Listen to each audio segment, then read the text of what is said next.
Hello friends, कैसे हैं? मैं हूं वजाहत। आज अगेन मैं आया हूं अपनी ऑल्टो VXR के साथ और ये 2021 का मॉडल है। मैं इस पर काफ़ी सारी वीडियोस बना चुका हूं। आज की वीडियो में मैं बताऊंगा, अपना एक्सपीरियंस शेयर करूंगा पिछले 3 महीनों का, कि इसमें कौन सी चीज़ें हैं जो मुझे ऐसी फेस करनी पड़ी हैं, या क्वालिटी इश्यूज़ हैं, या कोई मसले मसाइल हैं, छोटे मोटे मसले हैं या बड़ा मसला है। ठीक है, वो मैं आपके साथ आज शेयर करने लगा हूँ इस वीडियो में, कि पिछले 3 महीने जो मैंने गुजार लिए हैं, अब मुझे इसमें कौन से मसले देखने में आए हैं, तो वो मैं अभी शेयर करने वाला हूँ। तो वन बाय वन मैं आपके साथ शेयर करता जाता हूँ। तो पहला जो मसला है वो मैं बाहर से आपके साथ शेयर करूँगा। पहला मसला जो है इसकी डिग्गी का है, और ये इसके डिज़ाइन का मसला है ख़ासूसी तौर पर। अगर आप देखें ना, ये खोलें तो यहाँ पे आपको ये चीज़ नज़र आएगी, ये डिग्गी। ठीक है, ये इसके कोना निकला हुआ है ना। ठीक है, ये मेरे साथ बहुत बार हो चुका है कि ये अगर इस तरह से खुली हुई हो ना डिग्गी, ठीक है, तो होता क्या है कि जब भी मैं यहाँ पे खड़ा होता हूँ तो मेरी हाइट जो है 5'7" है इवन, हालांकि 6 फुट का हो बंदा तो उसको तो बहुत ज़्यादा यहाँ पे हिट करेगा। तो कई बार मैं यहाँ पे खड़ा होता हूँ और मेरा भाई अगर होता है यहाँ पे, वो बंद करता है यहाँ पे, तो यहाँ से जैसे ही बंदा पीछे होने लगता है तो ये जो है ना, ये सीधा सर में लगता है। ये मुझे 2-3 बार लग चुका है, मेरे भाई को लग चुका है। तो मैंने कहा यार चलो, ये होता ना, ये इस तरह से यूँ सीधा होता, ये ना कोना ये लगता है सर में। एक तो ये हो गया, ये था डिग्गी में। दूसरा जो मैं क्वालिटी इशू दिखाऊँ ना आपको, पहले अंदर से मैं आपको दिखाता हूँ क्वालिटी इशू। तो इस गाड़ी को तकरीबन 3 महीने हो गए। तो यहाँ से ना पहला जो आपको दिखाऊँ तो एक गियर का, गियर नॉब जो है ना, ये देखें, ये इस तरह से फटना शुरू हो गई है। ये देखें, ये अभी 3 महीने हुए, 3 महीने, ठीक है। बल्कि फरवरी से हमने स्टार्ट की, फरवरी, मार्च, अप्रैल, मई, और मैं अब तकरीबन उधर के 3.5 कर लें। ठीक है, तो अभी गाड़ी इतनी यूज़ भी नहीं हुई, चली नहीं है इतनी, लेकिन ये इस तरह से जगह जगह से गियर नॉब के ऊपर ये फटना शुरू हो गया। तो मैं रिकमेंड करूँगा कि आप, अगर आप गाड़ी नई निकलवाते हैं या नई है आपके पास, तो गियर नॉब के ऊपर या तो कोई लगवा लें, नॉब का कोई कपड़ा वगैरह लगवा लें जो, या कुछ भी मिलता है, तो ये, वरना ये फटना शुरू हो जाएगी। दूसरी चीज़ ये जो सीट्स है ना इसकी, ये बहुत जल्दी मैली होती हैं। मतलब कोशिश करें कि इनके ऊपर आप लोग ना कोई सीट कवर चढ़वा लें। कुछ भी होता है तो इसके ऊपर दाग फ़ौरन लगते हैं। ये बिल्कुल सीधी हैं, पता नहीं कपड़ा कुछ ऐसा है कि ये मैल खींचता है, ये जो भी है ना। मैं यहाँ, मेरे पास यहाँ पे जूस गिरा था, यहाँ पे अच्छा खासा दाग था, बड़ी मुश्किलों से मैंने वो निकाला था।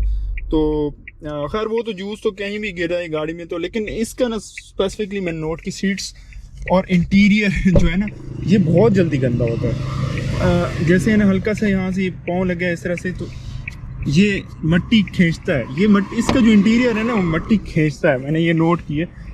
मैं इसको काफ़ी साफ कर चुका हूँ, पर जब देखता हूँ ना, तो यहाँ से ये अच्छी खासी गंदी हुई पड़ी होती है। ये यहाँ पे पता नहीं कहाँ से डस्ट आ गई है, इन जगहों पे कहाँ से डस्ट आ गई है, मुझे तो ये नहीं समझ आती। ये साइडों पे, खैर ये चीज़ें साफ़ करने से ख़त्म हो जाएंगी। रेगुलर अगर आप सर्विस करवाएं तो इतना इशू नहीं है। एक और चीज़ मैं आप लोगों को बताता चलूँ कि ये जो प्लास्टिक है ना अंदर का, इसको छोड़ के ये वाला प्लास्टिक है ना, आर्म रेस्ट कह लें या डोर ग्रैबर कह लें, ठीक है, इसके ऊपर ये जो प्लास्टिक है ना, ये बहुत स्क्रैची है।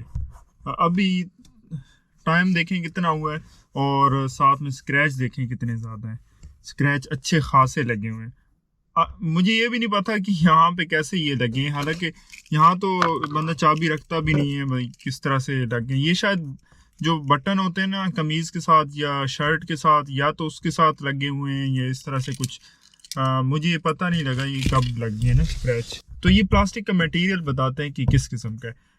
ये भी टेक्सचर्ड होता ना तो शायद इतने स्क्रैच ना लगते, पर इस पे लगे हुए हैं। दूसरी साइड पर भी हैं लेकिन कम है, लेकिन उस तरफ जो है ना ड्राइवर साइड, क्योंकि वही ज़्यादातर यूज़ होती है, तो वहाँ पर ज़्यादा है। टेप का तो मैं इशू आप लोगों को बता चुका हूँ कि उसका जो इशू मुझे आता है, वो एक तो इसके टाइम का इशू है। ठीक है, टाइम सेट ही नहीं होता, आप सेट करते रहो, जो मर्ज़ी करते रहो।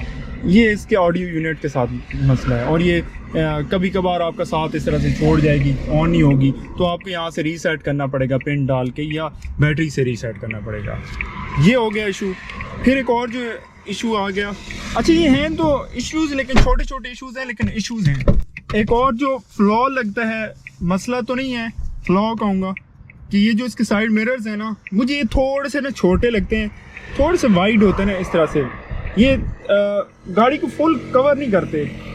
पता है, इसको इस तरह से सेट करता हूँ, इस तरह करता हूँ, लेकिन मुझे मैं इससे सेटिस्फाइड नहीं हूँ कि ये पूरी मुझे ना कुछ एरिया छोड़ देता है। यहाँ से छोड़ता हूँ या कुछ ना कुछ एरिया ये छोड़ देता है। तो ये थोड़े से बड़े होते या इनका डिज़ाइन ये गोल सा है ना ऐसे, या इस तरह से होते तो ये पूरा कवर नहीं करते। ये इशू नहीं है, लेकिन ये फ्लॉ है। ये पीछे डिग्गी वाला भी वो फ्लॉ था, कोई इशू नहीं था। हर एक अपना एक वो होता है। जो इशू बताऊँ ना, वो इसके साथ ये है कि ये जो रिवर्स का गियर है ना, इसका रिवर्स गियर, वो है उसका इशू।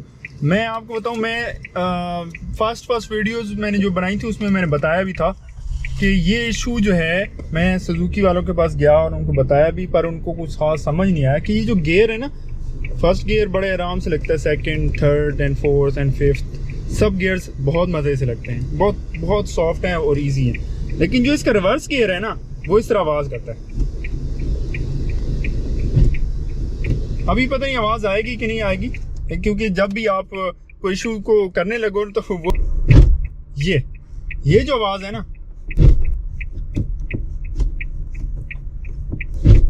ये बड़ी अननोइंग है। ये खासकर तब आती है जब गाड़ी बिल्कुल खड़ी हुई, पार्किंग में खड़ी हो या आप गैराज में खड़ी हो, तो आप इस तरह से क्लच दबाएं और इसको पीछे करेंगे तो कभी आवाज़ आएगी, कभी नहीं आएगी। तो ये नहीं है कि आप क्लच जो है वो बिल्कुल दबा नहीं रहे या कम दबाया हुआ है। क्लच तो ज़ाहिर है आप एक प्रैक्टिस हो जाती है, आप और गियर्स भी यूज़ करते हैं, तो उसको आप जितना मर्जी दबा लें तो ये आवाज़ अपने मूड के मुताबिक आती है। तो इसका हल मैंने ये ढूंढा था कि मैं उसको क्लच को प्रेस करता था और मैं इसको गियर को बिल्कुल जो है ना, ये यहाँ पे है ना, बिल्कुल एक्सट्रीम राइट पर प्रेस करके और हल्का सा नीचे 2 बार लाना पड़ता है। ये देखें, 1 बार 2 बार, 1 2, तो वो इंगेज होने की आवाज़ आती है, लेकिन बहुत आराम से। अगर इसको मैं थोड़ा से भी तेज़ी से करूँ ना, फॉर एग्जांपल मैं इसे तेज़ी से करना है, तो ये इस तरह से आवाज़ आती है। ये इशू 1-2 बंदों ने मेरे साथ डिस्कस किया है, उनको भी फेस हुआ है। तो मैंने कहा यार ये वाकई ये मुझे भी फेस हो रहा था। मेरे अब्बू भी अनॉय हो रहे थे इस चीज़ से कि यार ये इस तरह से करती है। हालांकि उनको मैंने बताया था यार, लेकिन वो बैठे हैं तो कहते हैं हमें तो नहीं आ रही। तो ये चीज़ है कि किसी का है कि उसको जब वहाँ पे आप जाते हैं ना सुजुकी सर्विस सेंटर, तो वो कहेंगे कि हमें तो नहीं आ रही, लेकिन ये आती है। मतलब आप मज़े से नहीं लगा सकते ना, ठीक है। सम टाइम आपको आएगी, सम टाइम नहीं आएगी। सम टाइम जब है ना बिल्कुल ही आराम से लग जाएगा। इसके हल मैंने ये ढूंढा कि इसको थोड़ा दबा के और आराम से ना, बहुत जल्दी ना करें, आराम से बस करें, तो ये फिर नहीं आवाज़ आती। तो ये चीज़ है। अच्छा, एक और इशू जो मैं बताऊं, इश्यूज़ हैं ये छोटे मोटे इश्यूज़ हैं, तो ये इसलिए मैं बता रहा हूँ कि 3 महीने बाद यूज़ करने के बाद ये छोटे मोटे इश्यूज़ हर गाड़ी में होते हैं। तो मैं ज़रूर है कि डिस्कस करनी चाहिए मैं, क्योंकि इसी के बारे में बताता हूँ। सारे पॉजिटिव पॉइंट्स बनाने से अच्छा है कि जो चीज़ें मुझे नेगेटिव लगती हैं वो नेगेटिव बताऊँ। एसी है, बहुत अच्छा लगता है मुझे। एसी अच्छा काम करता है। मैंने इसको नोट किया है कि अभी सख्त गर्मी में इसको बंद करके बैठ नहीं सकता, तो मैं इसको जब ऑन करता हूँ तो बहुत अच्छी कूलिंग करता है, ठीक है। यहाँ पे फुल पे है और जहाँ मर्जी आप करना चाहो। थ्रो भी ठीक है, फ्रंट पैसेंजर्स के लिए थ्रो ठीक है, पीछे वालों के लिए ठीक नहीं है। मैं एक एसी वाली बना चुका हूँ वीडियो तो। लेकिन इनका मसला ये है कि कभी कभी ये इतना ट्रिप करना शुरू कर देता है। ट्रिप करना ठीक है कि वो आप थोड़ी सी एक्सेलरेट करते हैं तो गाड़ी को पावर चाहिए होती है, तो वो ऑटोमेटिकली ट्रिप हो जाता है। ऑटोमेटिक ट्रिप फीचर है, पर ये कभी कभार तो खामखा ही करना शुरू कर देता है। तो वो मुझे click click click click, even गाड़ी खड़ी हो, थोड़ी सी चल रही हो, हल्की स्पीड में चल रही हो, तो ये ज़्यादा मसला तब आ रहा होता है। बिल्कुल फर्स्ट गियर में हल्की हल्की चल रही हो तो ये बंद होगा चलेगा, बंद होगा चलेगा। वो चीज़ जो है ना अनॉय करती है, ठीक है। ये इशू भी मेरे साथ फिलहाल और ये इशू सिर्फ मेरे साथ नहीं है, ये मैं आपको बता दूं कि सिर्फ मेरे साथ नहीं है। ये बहुत सारे इश्यूज़ मैंने बहुत सारे लोगों से सुना है।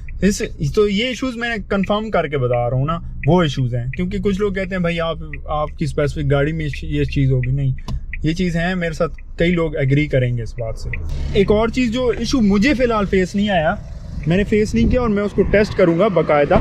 लोग कहते हैं कि इसकी पिछली शाखों में ना मसला है, पिछली शाखों से आवाज़ आती है।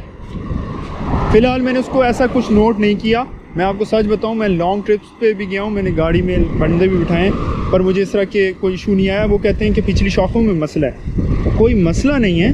अगर आप इस गाड़ी, इसका जो वेट है ना, इस 650 किलो इसका वज़न है गाड़ी का जब, और इसमें मैक्स आप तकरीबन 900 और कुछ वज़न का डाल सकते हैं। मतलब चार बंदे बैठ जाएं, 5 बंदे बैठ जाएं तो वो वज़न पूरा हो जाता है। तो इसकी जो शाखें हैं ना, उनका जो वज़न मैक्स बर्दाश्त करने का है ना, वो है 900 कुछ, 920 समथिंग। तो जब ये आप लोग 5 बंदे इस गाड़ी में बैठ जाते हैं तो ये अपनी मैक्सिमम कैपेसिटी, इवन अब वज़न बंदों पर है कि वो कितने ज़्यादा भारी हैं, तो उससे एक्सीड कर जाएं तो सस्पेंशन ये नीचे आ जाएगा। और जब भी आप किसी बड़े खड्डे से गुजरेंगे तो ये जो टायर है ये ऊपर लगेगा या कहीं लगेगा, उसका ये शॉक से मसला नहीं है। ये टायर लगता है, आवाज़ आती है, जैसे ब्रज़ की आवाज़ आती है, जैसे बंदा थोड़ा सा परेशान हो जाता है, और वो भी खड्डे में आती है, जब खड्डे ज़्यादा बड़ा खड्डा हो। ये मैंने इस गाड़ी में नोट नहीं किया, मेरी पिछली गाड़ी थी, मैंने उसमें नोट किया था। मैंने इस गाड़ी में अभी ये टेस्ट करना है, तो मैं आपको वो टेस्ट करके ज़रूर बताऊँगा। तो इसकी शाखों में वो बिल्कुल मसला नहीं है, आप परेशान ना हो। वो वज़न है इस गाड़ी का इतना उठा नहीं सकती जितना आप लोग अगर चाहते हैं। 2-3 बंदों से बिल्कुल इसको फ़र्क नहीं पड़ेगा, आप उसी खड्डे में दोबारा जाके टेस्ट कर लेना। लेकिन 4-5 बंदे होंगे तो ज़ाहिरी ये गाड़ी ज़रा ज़ोर भी ज़्यादा लेगी, आपको पता लग जाएगा कि गाड़ी ज़ोर ले रही है, गाड़ी उस तरह से परफॉर्म नहीं कर रही, लेकिन गाड़ी अपनी रनिंग हालत में रहेगी, इतनी टेंशन की बात नहीं है। तो गाड़ी ज़ाहिर है 660 सीसी है, इसकी पावर उतनी नहीं है जितनी आप चाहते हैं कि वो लोडर की तरह हो, वो नहीं हो सकेगी। क्योंकि हाँ, ये 2 बंदों के लिए बहुत आसानी से चलेगी, 5 के लिए भी ठीक है, लेकिन वो बिल्कुल फुल होके जा रही होगी, मतलब अपनी मैक्सिमम कैपेसिटी से ऊपर बर्दाश्त करके जा रही होगी। तो ये चीज़ आप लोगों को ज़हन में रखनी है। छोटा इशू एक और डिस्कस कर लेते हैं, जो मैंने शायद एक और वीडियो में डिस्कस किया था। इनके दरवाजे, ये सुजुकी के दरवाजे हैं, ये जो है ना, आप जब इनको बंद करना चाहो ना तो ये बंद नहीं होते, मतलब आराम से तो बंद होंगे नहीं ना, आपको थोड़ा सा ज़ोर लगाना पड़ेगा ऐसे करके। कुछ आप मज़े से बंद करोगे ना, मज़े से बंद नहीं होंगे, ऐसे ये खुले रह जाएंगे, ठीक है। हल्का से भी प्रेस करेंगे तो बंद हो जाएगी, इस तरह से बंद होता है। तो ये थे कुछ इश्यूज़ जो मुझे अभी तक 3 महीनों में इसमें फ़ेस करने को आए हैं। तो मैंने कहा आपसे डिस्कस करने चाहिए, सारे पॉजिटिव पॉइंट्स बताने से अच्छा है कुछ आप लोगों को नेगेटिव पॉइंट्स भी बताऊं। ये इग्नोरेबल पॉइंट्स हैं, कुछ ऐसे नहीं है कि भाई यार वर्थ ही नहीं है गाड़ी की, या वो बिल्कुल गाड़ी कोई आउट, ये छोटे मोटे मसले हर गाड़ी में होते हैं, कुछ चीज़ें पॉजिटिव होती हैं, कुछ नेगेटिव्स होती हैं, तो मैंने सोचा इसको बना दूँ। तो आई होप आप लोगों को पसंद आएगी। अगर कोई चीज़ आप लोग बताना चाहते हैं तो रिलेटेड, तो इससे तो आप कमेंट्स में बता सकते हैं। और मेरी वीडियो देखने का शुक्रिया, मेरे चैनल को सब्सक्राइब कर दें, सपोर्ट करने का बहुत शुक्रिया, लाइक कर दें, एंड मिलते हैं नेक्स्ट वीडियो में। तब तक के लिए अल्लाह हाफिज़।